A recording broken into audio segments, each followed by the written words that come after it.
Hello to all my physics pals. Paul Lake here with another physics problem solved. I hope you're doing well. And this one we're going to be using the Biot-Savart law, or no, Biot-Savart law to determine the magnetic field due to a small current segment on a long straight wire. Okay, and we're going to be using the Biot-Savart law. Two French guys, I don't know. And then the vector product, we're going to be also talking about vector products and using the right-hand rule. And I know this gives a lot of you problems, so we're going to be discussing that in some depth. And so let's read the problem. We've got a long wire, carries a current I as shown in the figure. Point P is located a distance R from a small segment of wire length L. So here's little length L, and then here's R, and there's our location. The point P on the positive x-axis is a distance x from the origin, which I guess we'll put right here. What is the magnitude of the magnetic field at point P due to this wire segment alone? And just for fun, we're also going to find the direction. So this is what's given. Okay, and I get these problems from some of my tutoring clients. So if you think you might benefit from my tutoring services, check for a link in the description. It'll allow you to get a hold of me. And I've tutored students from all over the world. I do it all online. So, and pretty good, and my rates are reasonable. And so, yay. All right, so check that out. I can save you a lot of time and stress. So what are we trying to find here? We want to find the magnitude. And just for fun, we're going to find the direction of it as well. Extra credit at this point P. All right. Now, one thing I suggest you do is pause the video right now and try to use the Biot-Savart law to figure out what this magnetic field is. If you get stuck, just hit play until you get unstuck, and then pause it again and keep working the problem. And don't be afraid to do this problem more than once. So if you watch me do it and you go, oh yeah, I kind of get that, make sure you try it again, like tomorrow or whatever. Keep working the problem until you master it. And then that mastery will transfer to problems that are a little different, but similar to this one. And I have seen problems just like this on the AP test for AP Physics C. And so this is an important one. Let's solve. Okay, so let's talk about the Biot-Savart law, and which says, hey, the magnetic field is equal to this constant of nature over 4 pi. I think this is the permittivity of free space. No, permeability of free space. And then we have a steady current, so you can just put it out here. And then we have this integral. We're going to integrate with ds cross r hat. And this little dot product or cross product right here, this is what gives us the direction of the magnetic field. And this is over the distance between this little current segment and our point. That's r squared. So it's like an inverse square law. It's like Coulomb's law or Newton's law of gravity. It's an inverse square law. All right. So let's break this down. One of the things we can see right away when we're looking at this is that this distance, we're not going to work. We're going to say this little line segment is very, very small. And so it's not really going to have any effect on R. So our first simplifying assumption, well, our first one was a steady current, but the next one's going to be that this R is going to be constant, right? We're not going to worry about the difference in R from here to here. We're just going to say it's constant. So that brings this out. And you have to look for simplifying assumptions like that, or you really can't do a lot of physics. All right, so that comes out. And now we have this integral of ds cross r hat. And this is the tricky part right here. So let's try to understand this. And I'm going to redraw the current carrying wire. So here's our origin, here's X, here's our point P, and then here's our little line segment. I'm going to call that Now, our little line segment, which is L up here, I'm going to call this ds. And ds shows you the direction of the displacement of the charge as the current carries it down like that. It's kind of odd. Current really is a scalar, but the direction of the displacement of the charges that make up that current, that's the vector. That's the vector. So that's ds. And here's now what is r hat? Well, r hat is the direction from our current to our point of space. So I'm going to draw it like this. Here's r hat. Okay. Now, we have a cross product here. Let's review cross products. Remember that if you have a vector c that's equal to a cross b, remember this from your math class? You probably did this. You probably did this when you did torque, right? Back when in the mechanics. What does this mean? Well, this is equal to a times b times the sine of the angle between a and b. Like if I draw it, like here's a and here's b.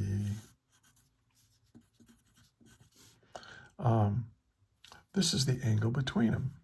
And it's really the angle that you sweep from A to B. The order here matters, from A to B. So this angle right here. And now, this is a vector, right? That's why we call it the vector product. We call it the cross product because we use a cross like this to represent it. But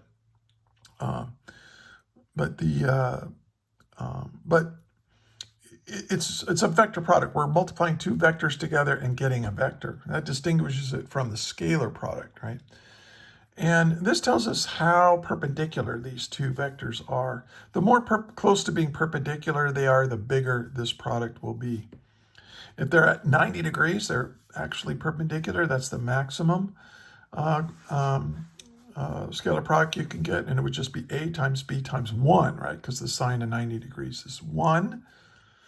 So now what about the direction of this vector? Well, you get it using the right-hand rule. And so let me cover this right now. I'm going to go over this. This is how I do it. There are different ways to do it. Some people do this thing. Like some people do the palm of this. I like to move my fingers. So here's how I find the direction of a vector product. The first vector, A, I take my hand and I point my right fingers, and you got to use your right fingers. So if you're left-handed, you actually have an advantage. You can keep holding your pencil and working. The right-handers have to put their pencil down and pick up their right hands, and you go, okay, so I'm going to move my fingers in the direction of A, the first vector. And then I want to sweep my fingers the way they naturally, not this way, no, the way my fingers naturally want to bend at these little joints right here towards the second vector. Now, if I do this, that's wrong, right? Because what is B? B, here I want to sweep my fingers in the plane of the paper. So I'm going to rotate my hand until my fingers can go from A over to B, and I look at my thumb. That's the direction. The right-hand rule tells me the vector product is in this case, out of the paper. So different ways of drawing out of the paper. You can make a little dot like this. There's C, right? Why do I make it look like, well, look at my pencil. This is out of the paper, isn't it? My little short pencil here. Doesn't that look like, oh yeah, that's a good way to represent it. Now, if it was like this, if it was into the paper, you'd want to do this. You'd want to make a little X. Oh, it's not working. Well, sort of worked. You'd want to make a little X on there. But it means into the paper, but this means out of the paper. Or you could draw it like this. You could say that, if this was, if you say, okay, this is X, and this is Y, and you want to make an oblique view like this, make this the Z, then you would go, okay, so we got A cross B, and then C would be kind of, I don't know, it might look kind of weird, like, Well, yeah, it'd have to be look like that. Well, that's terrible, but it's out of the paper. That's a direction, and that's what we get. Okay, so now we don't need to worry about this so much anymore, this cross arc hat, because this gave us the direction of this magnetic field. Because, oh, what are we going to do? Let's evaluate, let's figure out what that direction is. It's ds cross r hat. So ds, I'm going to take my right hand, and I point my fingers in the direction, and then I sweep over to r hat. Ow, this is kind of hurting. My thumb is out of the paper. So it's just like this. Now, okay, you can always take your paper and rotate it like this so you don't hurt yourself. Don't want to get carpal tunnel using that right-hand rule. So we have ds cross r hat out of the paper. That's the direction. Okay. So we know what the direction is. Now we need to figure out what the magnitude of this is. Well, we said that ds cross r hat is equal to the magnitude of this, ds, times the magnitude of this, which is 1, times the sine of the angle between them. Okay? That's the definition of the scalar product. Or vector product. Vector product. Okay, don't confuse them. All right, so now what is sine theta? Well, let's look at the picture here. Here's theta right in here, right? This is theta. And what is the sine of theta? Well, remember that sine of theta, the sine of an angle, is the opposite over the hypotenuse, isn't it? So the sine of theta, well, the opposite, look, here's the angle. What's the opposite? Oh, it's x. The opposite is x. And what's the hypotenuse?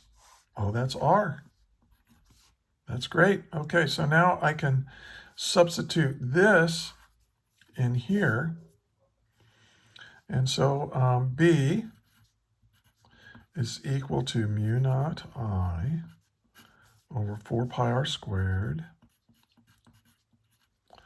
times the integral of ds times the sine of, and this is x over r.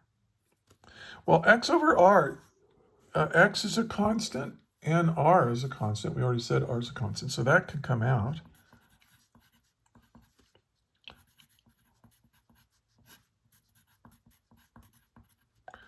And so this, we're going to put an x over r. And then what is the sum of my ds? What is this? Well, it's just for this little line segment right here. So I can say that, ds is just equal to L. If I sum up this little short line segment, so this is just going to be L. So let's simplify this answer and then write it with the direction. This is mu naught. Hey, did you find this helpful? Are you finding this helpful? Please like, share, and subscribe. And look in the description. There are links to Google Docs that have other example problems like this and lectures about the Biot-Savart law as well. Well, right now I'm working on a lesson on Gauss's law. So check that out. Been working hard on that, but I wanted to get this one done for my tutoring client. Okay, and then this is 4 pi r cubed. So this is the magnitude. This is the magnitude of the magnetic field. And then the direction is out of the paper. Okay, and the reason I added this is that you might get a problem where they want to know the magnitude and direction given the direction of the current, and you need to know how to figure that out. So using that wonderful right-hand rule. Okay, and there it is. Another physics problem solved. Hey, if you got all the way to the end, I want to thank you for watching. And I also want to thank you for studying physics, because without smart, hardworking people like you, our civilization will crumble. I mean, it might crumble anyway. It looks like it might, but without you, it for sure will. So keep studying physics, keep being a good person, and make this world a better place. And thank you for watching all the way to the end. And until the next video, may the net force be with you always. That is all.